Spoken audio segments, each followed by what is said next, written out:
capítulo 5, y vamos a leer en principio los primeros 3 versículos. Los primeros 3 versículos nos dice: todo aquel que cree que Jesús es el Cristo es nacido de Dios, y todo aquel que ama al que engendró, también ama al que ha sido engendrado por él. En esto conocemos que amamos a los hijos de Dios cuando amamos a Dios y guardamos sus mandamientos. Pues este es el amor de Dios, que guardemos sus mandamientos, y sus mandamientos no son gravosos. Vamos a orar antes de comenzar. Señor y Padre Celestial, te damos muchísimas gracias por un día más que podemos estar en este local. Te damos muchísimas gracias por poder disfrutar de tu palabra, por poder abrirla una vez más. Y te quiero pedir, Señor, que tú nos des del Espíritu Santo para poder entender correctamente lo que tu palabra dice. Ayúdanos, Señor, aunque somos humanos y somos limitados, a poder aplicar correctamente lo que tu palabra dice. Y, Señor, aunque a veces parece tan sencillo, si realmente nos ponemos a pensar, es más difícil, o no lo hacemos porque pensamos que es más difícil de lo que realmente queremos asumir en un principio. Y te quiero pedir, Padre, que tú nos ayudes a depender de ti para las cosas que nosotros veamos difíciles, que realmente en ti no lo son. Y te pido, Señor, que nos des ahora un buen tiempo alrededor de tu palabra. Te pido todo esto en el nombre del Señor Jesús. Amén. Pues tenemos aquí estos 3 versículos, 3 cortos versículos, y los voy a leer otra vez, especialmente el primero, que es un poquito difícil de seguir. Dice: todo aquel que cree que Jesús es el Cristo es nacido de Dios. Y todo aquel que ama al que engendró, ama también al que ha sido engendrado por él. En esto conocemos que amamos a los hijos de Dios cuando amamos a Dios y guardamos sus mandamientos. Pues este es el amor a Dios, que guardemos sus mandamientos, y sus mandamientos no son gravosos. 3 veces en estos cortos versículos tenemos la palabra genaó. Genaó es una palabra que se traduce como nacido, como engendró y como engendrado. Tiene la relación de dar el fruto de uno mismo, el engendrar, y por lo tanto es parte de uno mismo. Si tú ves un manzano, ese manzano engendra manzanas, ¿verdad? Sería muy extraño de ver un árbol, un manzano, con uvas, ¿verdad? Dirías, algo aquí no funciona, no está bien. O, por ejemplo, tener un limonero que tuviera cerezas. Dirías, esto no concuerda, no es lo que tendría que ser. Es al igual que un humano tiene un bebé y sale un perro. Por decir algo, por decir algo. Estoy diciendo una tontería ahora, ¿vale? Pero creo que... Escuchadme. Hay una relación, y es importante que pensamos esto, ¿vale? Hay una relación entre el que engendra y el engendrado. Se parecen. Y no se parecen en poco, se parecen en mucho. Esta es una de las cosas que más gracia me hace cuando nace un bebé. ¿Verdad? Nace un bebé y es, ¡ay, mira! Tiene los ojos del padre, la nariz de la madre, la boca del abuelo, las orejas de la abuela, el pelo del abuelo, porque no tiene. ¿Verdad? Y nos gusta cuando nace un bebé de encontrarle las similitudes a la familia. ¿Verdad? Nos gusta porque ¿qué es lo que hace? Entonces, que ese bebé, de alguna forma,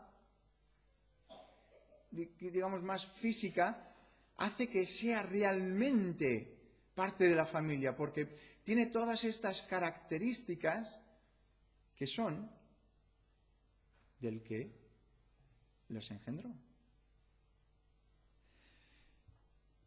Y Juan aquí está indicando lo que ya ha hecho bastantes veces en otros versículos, porque dices, Josué, ¿seguro que este versículo no lo hemos leído ya? ¿Estás seguro? Y bueno, es que Juan ha dicho más o menos lo mismo ya varias veces. Pero aquí el énfasis de en este conocemos es diferente. Es diferente porque en el versículo 2 nos dice, en esto conocemos que amamos a los hijos de Dios. Y es el énfasis no de si amas a Dios, no de si amas a quien te ha dado a ti la vida espiritual, que dice aquí, en esto conocemos que amamos a los hijos de Dios. ¿Quiénes son los hijos de Dios? Los que han sido engendrados por Él, el versículo 1.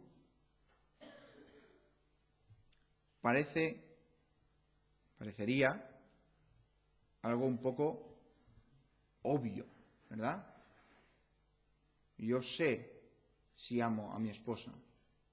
Yo sé si amo a mis hijos. Yo sé si amo a mis hermanos. O lo sé. ¿Cómo sabes que alguien te ama? Hay un libro bastante popular por ahí de un hermano que se llama Gary Chapman, que se llama Los 5 lenguajes del amor, ¿verdad? Y es muy posible que lo hayáis leído o hayáis visto el libro, y te explica cómo cada persona tiene un lenguaje diferente, tiene una forma de expresar su amor de una forma o de otra. Y entonces, uno de los lenguajes del amor, por ejemplo, es el escuchar, ¿no? Creo, no me acuerdo bien del libro, pero si tú escuchas, o si tú das presentes, quizás tu lenguaje del amor es dar presentes, ¿no? Y te gusta dar regalos para indicar que tú amas. A todos nos gusta eso, ¿verdad? No, a mí me gusta recibir regalos. Hay personas que si no les das un regalo, no se sienten amados. O hay personas que se sienten amadas cuando tú haces algo por ellos. Y olvídate de los regalos. No hace falta que hagas ningún regalo. Tú haz algo por ellos. Y entonces es cuando se van a sentir que realmente les amas. Y hay diferentes personas y hay diferentes formas de entender el amor. Y aquí Juan nos dice, ¿sabes cómo amas a los hermanos? ¿Sabes cómo sabes que amas a los hermanos? Tú dices, bueno, pues como el amor es realmente sacrificio y hacer cosas por los hermanos, y pues si yo hago cosas por los hermanos y si no me enfado con ellos y si... ¿Qué es lo que dice Juan? ¿Qué dice Juan?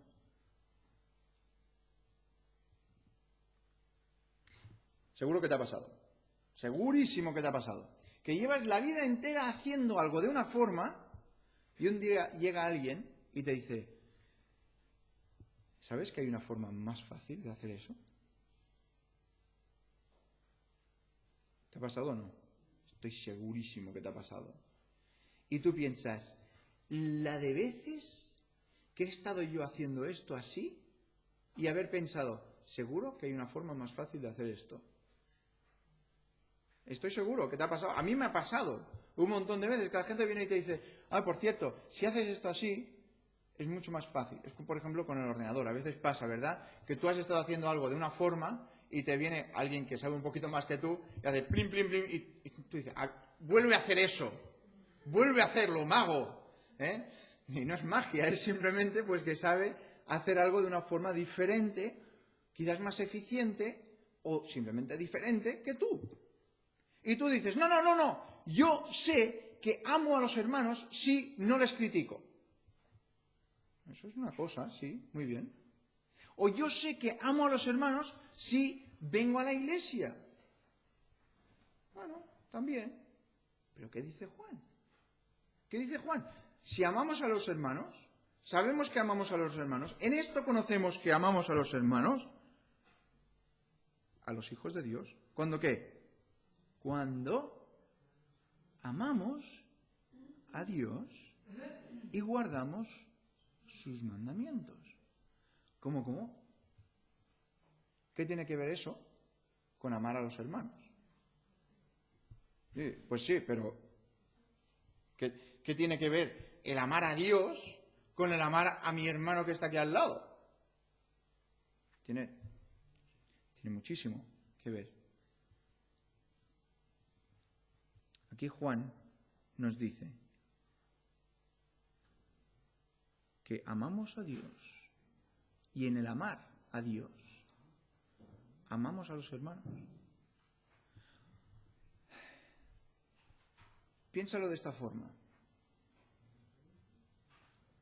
El hecho de que amemos a Dios tanto que sobreabunde, que la copa está rebosando, rebosa hacia los hermanos, rebosa hacia los que tenemos alrededor. Y esto no es algo a lo que estamos acostumbrados a ver de normal.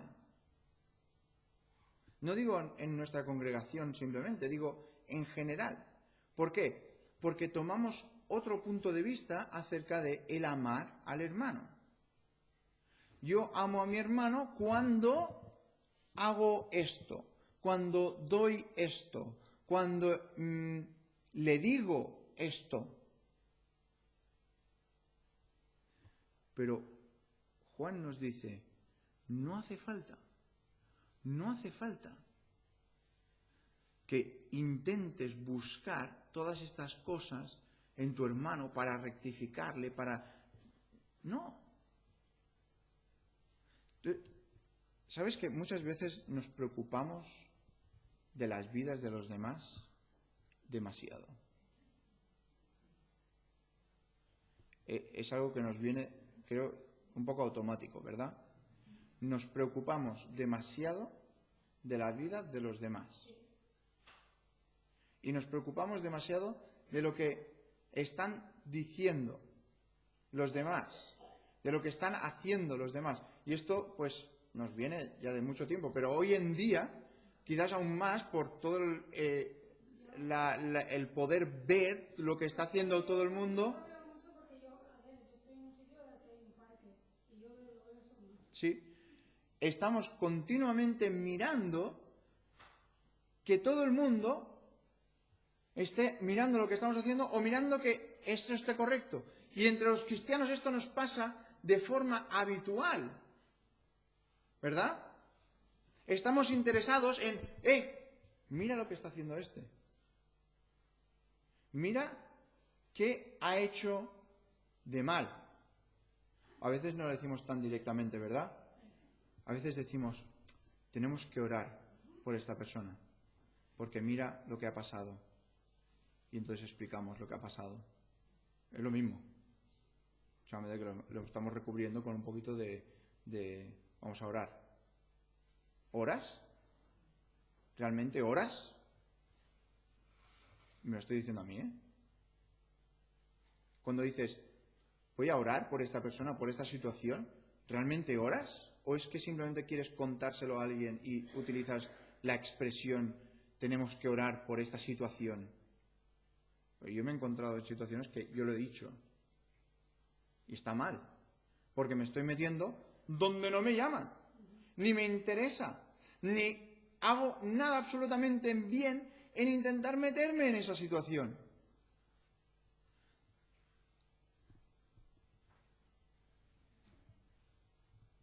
¿Sabéis qué pasa? Que Dios es un Dios soberano.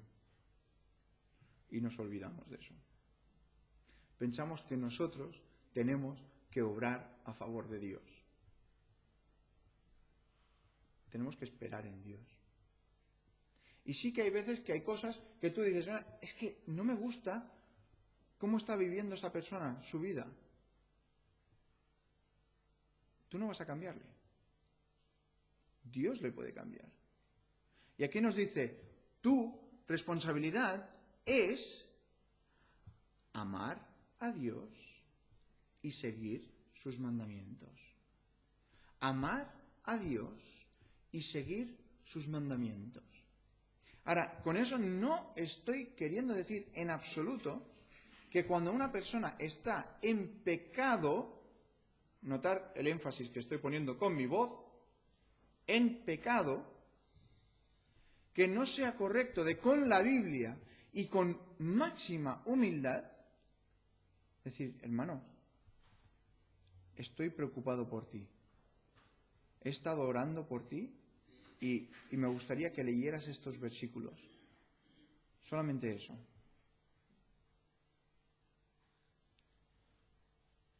Y sí, puede ser que la otra persona no le guste, etcétera, etcétera, etcétera.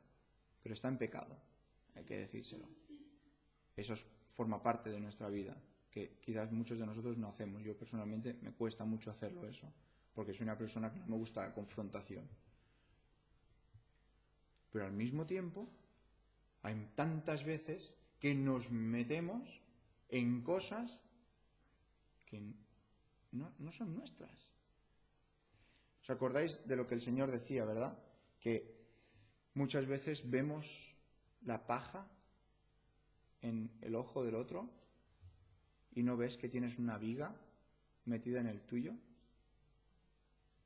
No dice que no intentes sacar la paja del ojo del otro. No lo dice eso el Señor. Dice, sácate primero tú la viga. Entonces, eso es un buen ejercicio. Antes de decir, bueno, tengo que hablar con este hermano. No voy a hablar de este hermano con otra persona. No, sino voy a hablar con este hermano un momentito y ir directamente a ese hermano. Pero antes de eso, te pones de rodillas o oras y dices, Señor, ¿tengo yo ese problema? ¿Estoy yo con un problema que quizás es más grande, que no me he dado cuenta y tengo que tratar antes de ir y hablar con este hermano? O hermano, ¿me entendéis cuando digo hermano o hermana? Ama a Dios. Sigue sus mandamientos. Y sabes, estas cosas no serán difíciles. Cuando estás en relación continua con Dios y estás amando sus mandamientos, te das cuenta de que, ¿sabes qué? El Señor está en control. Y sí, a mí quizás no me gusta lo que hace Pepito. Pero ¿sabes qué? Yo no le voy a poder hacer cambiar. ¿Sabes quién le hace cambiar? Dios. ¿Y sabes qué? Cuando intentas forzar un cambio, ¿qué es lo que pasa muchas veces? ¿Funciona o no funciona? ¿Qué os dice vuestra experiencia, padres y madres? Cuando intentas forzar un cambio en un hijo, ¿funciona o no funciona? Usualmente, ¿qué has dicho? Usualmente no. Exacto, lo que estábamos hablando antes en la escuela dominical. Si tienes la ley, si tienes la norma, la reacción habitual es que haya una confrontación, que haya un establecimiento más fuerte en contra de esa norma. Y lo único que digo es, ¿cuántas veces habríamos hecho mejor en orar, en realmente orar por alguien y pedirle al Señor que obrara en su corazón y que Él enviara de alguna forma que su postura, lo que tú pienses que quizás encuentras en la Escritura que es diferente, que lo cambiara Él? Y efectivamente, si está en pecado, darle algunos versículos y decir, mira lo que dicen estos versículos acerca de lo que estás haciendo. No está bien con la Biblia. Ama a Dios. Sigue sus mandamientos. No dice, asegúrate de que el resto están siguiendo. No, asegúrate tú de lo tuyo. Asegúrate tú que tú lo estás haciendo bien. Tan fácil es criticar. Pero mucho, ¿eh? Tanto que da miedo. Es decir, mira lo mal que lo hace esa persona. Nosotros en el colegio donde trabajo muchas veces nos hacen hacer observaciones. Observaciones quiere decir que un profe se mete en tu clase y mira cómo haces la clase, ¿vale? Y después te dan una crítica. Y hay clases que son más fáciles que otras clases, ¿verdad? Y como profesor, tú sabes, cuando te pones delante de un grupo de 15 adolescentes, tú sabes que esa clase no es fácil. Pero alguien que te está mirando te dice, empezaste mal la no sé qué. Y cuando te giraste para escribir algo en la pizarra, los alumnos hicieron esto. Y te dan unas críticas que cuando miras las críticas, yo por lo menos, yo soy así un poco con las críticas, no sé si hago bien o mal, pero es igual. Yo miro las críticas y dices, pues sí, pero tendrías que haber estado allí, delante, porque tú no sabes exactamente lo que estaba ocurriendo, porque no estabas allí donde estaba yo. Y nos puede pasar tan a menudo que nos fijamos en las cosas externas de la vida de los demás. No estás ahí. Ama a Dios y sigue sus mandamientos. Y eso hace que cree un vínculo de amor. No un vínculo de criticismo, no un vínculo de comparación, no un vínculo de nada más que de amor. Y si hay algo que hay que corregir, ¿sabes cómo lo harás? Con amor. ¿Y sabes cómo se recibirá? Con amor. Porque es como se está dando. Pero si tú vas y dices, ¿qué haces haciendo eso? Porque tú ya sabes que yo no creo eso. Tienes que hacerlo como yo lo digo. ¿Qué vamos a hacer? Vamos a empezar a construir un muro entre esa persona y tú. Y tú estoy seguro que puedes pensar en alguien ahora mismo en tu vida que quizás te vino así un día y lo más seguro, esa relación no es muy buena con esa persona. Pero sin embargo hay otras personas que te vienen y te dicen, mira hermano, quería comentarte que es que mira lo que dice la Biblia acerca de, es que he visto esto y tú conoces su vida, que ama al Señor, que le sigue y puedes aceptarlo. ¿Cuál es la diferencia?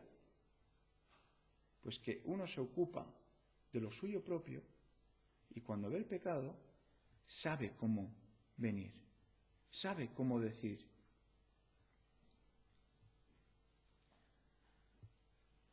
Juan deja claro en este tercer versículo que aunque son mandamientos lo que tenemos que seguir, aunque son mandamientos, dice en el versículo 3, pues este es el amor a Dios, que guardemos sus mandamientos. Tú dices, ¿cómo demuestro a Dios que le amo? ¿Cómo demuestras a Dios que le amas? ¿Haciendo muchas cosas en la iglesia? ¿Sí o no? No. Tú dices, ¡oh! Juan no dice, y este es el amor a Dios, que hagáis muchas cosas en la iglesia, que des todo tu día. ¿Qué dice? Que guardemos sus mandamientos. Ahora dices, qué bien, mira los mandamientos de Dios. Porque no es que sea algo, qué fácil, es fácil cuando amas a Dios. Cuando amas a una persona, quieres agradarle a esa persona. Y quieres hacer lo que a esa persona le gusta. Si yo sé que a mis hijos, ellos se sienten amados por X, y yo no lo hago, yo digo, pues yo quiero amarles así, porque a mí me da la gana de amarles así, ¿qué estoy haciendo? Si Dios me dice, si quieres demostrar tu amor hacia mí, esto es lo que tienes que hacer. Y yo digo, no, pero es igual, eso es Juan. ¿Qué sabía Juan?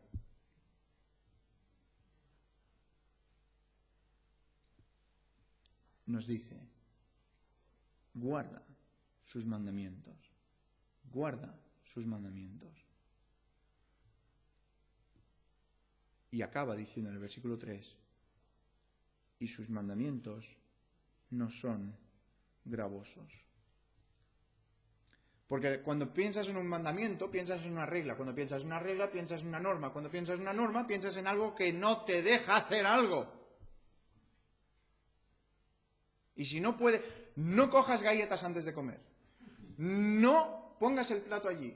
No pongas los pies sucios sobre la... No... Y esas son las normativas. Las cosas que no puedes hacer. Esas son las reglas. Pero es que esta palabra, barelai, se refiere a una carga que restringe el movimiento. Una carga que restringe el movimiento. Algo que no te deja moverte. Una persona que no ha conocido realmente a Dios no entiende esto. No lo puede comprender. Pero es así. Cuando uno ama a Dios y sigue sus mandamientos, los mandamientos de Dios no restringen el movimiento. Dan movimiento, dan vida, dan orden, dan estructura, dan perspectiva y con ello dan gozo y paz.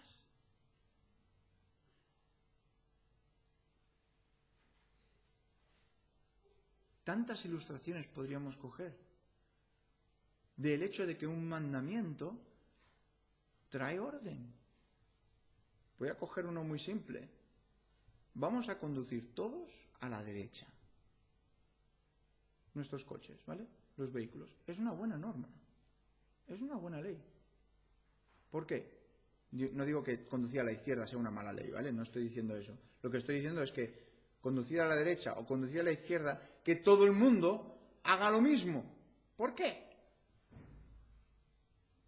Porque te evitas accidentes de coche. Y aún así, a veces ocurren accidentes, ¿verdad? Pero te evitas tanto que podría ocurrir. ¿Cuánto nos evitaríamos si siguiéramos a conciencia lo que Dios nos dice? Si siguiéramos pensando en lo que estamos haciendo, lo que Dios nos dice. Si siguiéramos pensando, Dios me ha dado esta responsabilidad y no es la de estar analizando y asegurándome de que todo el mundo haga los mandamientos de Dios. Es que yo los haga. Es que yo me ocupe de yo.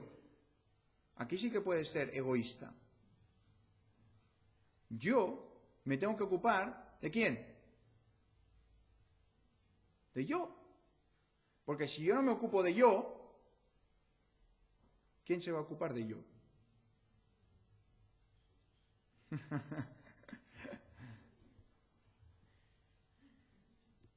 Hermanos, tienes que cambiar tu forma de pensar. Es muy posible. Yo sé que yo tengo que esforzarme para decir, es su vida. Es lo que ellos han escogido hacer. Y yo puedo orar. Y yo puedo pensar en intentar, si están en pecado, hablar con ellos. Pero es su vida. ¿Yo qué estoy haciendo? Hay veces, ¿no?, que acabamos una predicación con ¿y tú qué? ¿Y tú qué? Porque tantas veces hacemos tanto énfasis en sí, y no estoy minimizando para nada el servicio en la iglesia, pero si ese servicio no damos 2 pasos para atrás y estamos mirando cómo estamos sirviendo a Dios en nuestros corazones, en nuestras mentes, en nuestro día a día, no nos sirve de absolutamente nada servir a Dios el domingo. Nos sirve para hacernos más hipócritas. Eso es la realidad. Nos sirve para decir que somos una cosa cuando realmente no lo es. Esos mandamientos dan vida, dan orden, dan estructura, dan perspectiva y con ello dan paz y seguridad. ¿Y sabes qué? Vas a vivir una vida tranquila. Una vida tranquila. No quiere decir que no hagas cosas. Una vida tranquila no quiere decir que estés en la hamaca, estirado, bebiendo un zumo de coco, no haciendo absolutamente nada. No, esta es mi vida cristiana. No hago nada, porque quiero vivir una vida tranquila. Eso no es a lo que se refiere. Una vida tranquila es que tú puedas estar viviendo tu vida en la voluntad de Dios, con la perspectiva que Dios da, y puedes estar muy, pero muy atareado, pero porque estás haciendo la voluntad de Dios y estás viviendo tu vida con lo que Dios te da, sabiendo que lo que te viene no te viene por nada más que porque Dios quiere que lo tengas, estás tranquilo.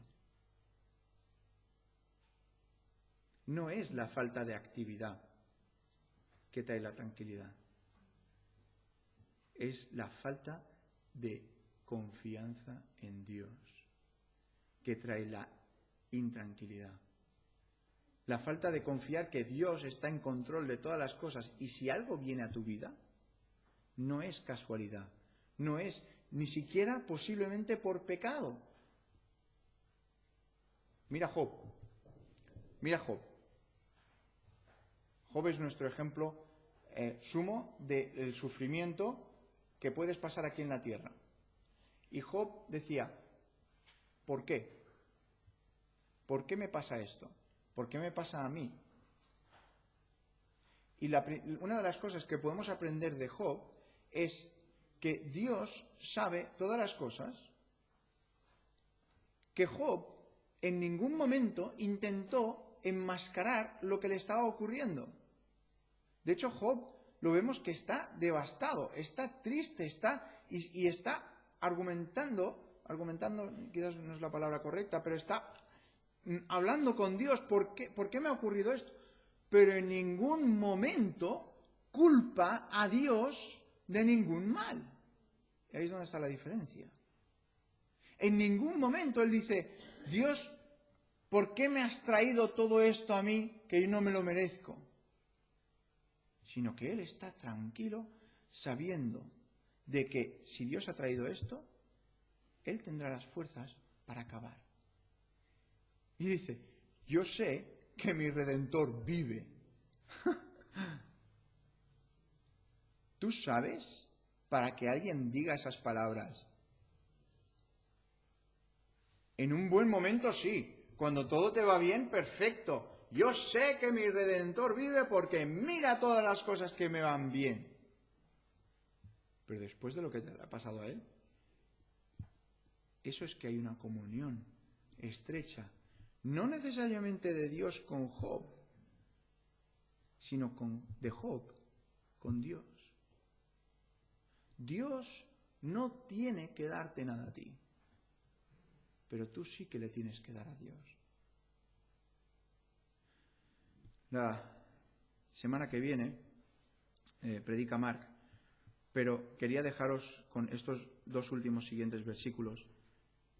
Porque todo lo que es nacido de Dios vence al mundo, y esta es la victoria que ha vencido al mundo, nuestra fe.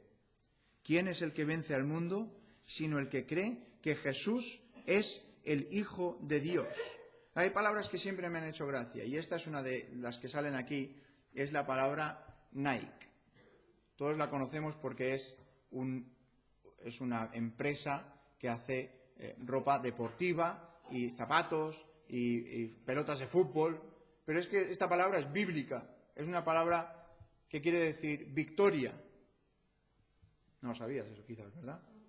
Pues ahora cuando diga, mira, tengo una Nike, tienes una palabra griega que sale en la Biblia, sale en 1 de Juan 5:4, puedes leerlo. Otra forma de... Porque todo lo que es nacido de Dios vence al mundo y esta es la victoria que ha vencido al mundo, la perseverancia y el aguante y fe. Es la fe. ¿Qué es la fe? Es el saber que Dios está en control. Es el poder descansar, que Dios sabe. Y tantas veces nos agarrotamos y pensamos, ¿cómo voy a salir de esta?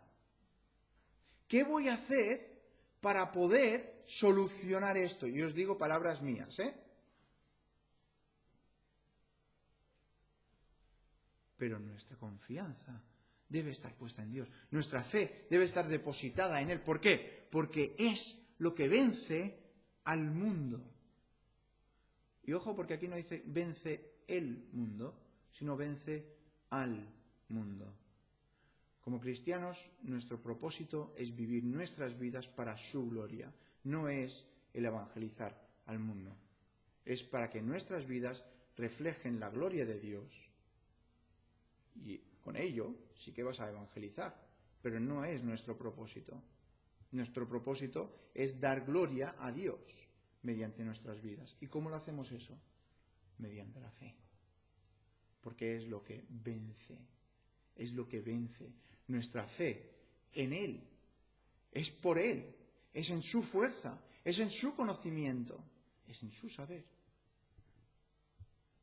Podemos estar descansados y confiando. Y nuestra vida estará tranquila. Tranquila en, como os he dicho, no sin preocupaciones no sin cosas que vas a estar atareado. Porque atareado vas a estar, ya te lo digo. Vas a tener un trabajo, vas a tener tu familia, vas a tener alguna cosa aquí en la iglesia, vas a tener cosas que tienes que hacer, vas a tener problemas que te van a salir. ¿Y cómo vas a afrontar todo ello? Tú tenías planeado una cosa para hacer ese día y te sale un imprevisto y tienes que hacer otra cosa. ¿Y ahora qué voy a hacer? Porque ahora... ¿Sabes qué? Descansa en Dios. Pon tu fe en aquel que sabe lo que está pasando. Y decide que esas cosas que entran en tu vida de forma imprevista han sido ordenadas por Dios. Y en eso también tienes que poner prioridades. Debes saber lo que es importante y lo que no es importante. Pero no me quiero alargar más. Quería simplemente dejaros esos 2 versículos, porque todo lo que es nacido de Dios vence al mundo. Todo lo que es nacido de Dios, todo lo que estamos amando de forma adicional, porque amamos a Dios, amamos sus mandamientos, hacemos sus mandamientos y de forma casi de rebote amamos a los hermanos.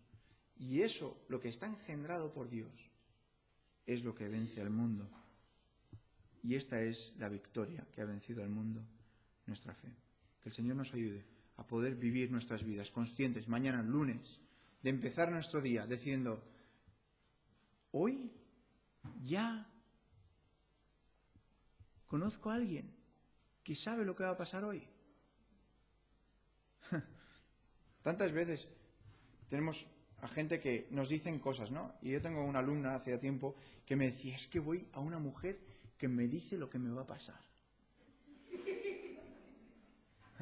Le pagaba 45 euros por visita a una tarotista de esta que te lee en la mano. Y le decía lo que le iba a pasar. Y yo le decía, ¿y te pasa? Y me decía, sí. Y yo decía, pues corre. No vayas a esa mujer. Pero tú tienes un amigo que sí que sabe el futuro. Tienes tu Padre Celestial en quien puedes confiar y depositar completamente tu fe y esperar en Él. Que el Señor nos ayude a vivir nuestras vidas así. Señor y Padre Celestial, te doy muchísimas gracias por tu palabra, porque podemos aprender de ella. Ayúdanos, Señor, a fijarnos en nosotros mismos. Ayúdanos, Señor, a olvidarnos de la gente que tenemos a nuestro alrededor, incluso de los hermanos que tenemos a nuestro alrededor, para poder centrarnos en nosotros mismos y en nuestra relación contigo. Ayúdanos a desarrollarla para que deseemos, anhelemos abrir tu palabra, para escudriñarla, para aprender más de ella cada día. Y que con ese espíritu, un espíritu de humildad, sabiendo que no sabemos nada, podamos entonces vivir nuestra vida honrándote y dándote gloria por lo que has hecho en nosotros. Ayúdanos, Señor, a vivir de tal modo de que estemos contando nuestros días, Señor, que cada día cuente para ti. Ayúdanos mañana lunes y el martes y el miércoles, el jueves, el viernes, el sábado, el domingo, a entregar cada día a ti, a que no dejemos pasar un día sin decir que ese día está entregado para lo que ocurra en tu voluntad y estar dispuestos a hacer esa voluntad. Que no se nos haga una carga, que no pensemos que eso nos va a limitar de cualquier forma, sino que aprendamos a que esos mandamientos no son gravosos, no nos traen ningún tipo de limitación, no nos traen ninguna clase de presión, sino que nos dan libertad. Te pido que ahora nos ayudes a vivir nuestras vidas que te honren. En el nombre del Señor Jesús. Amén.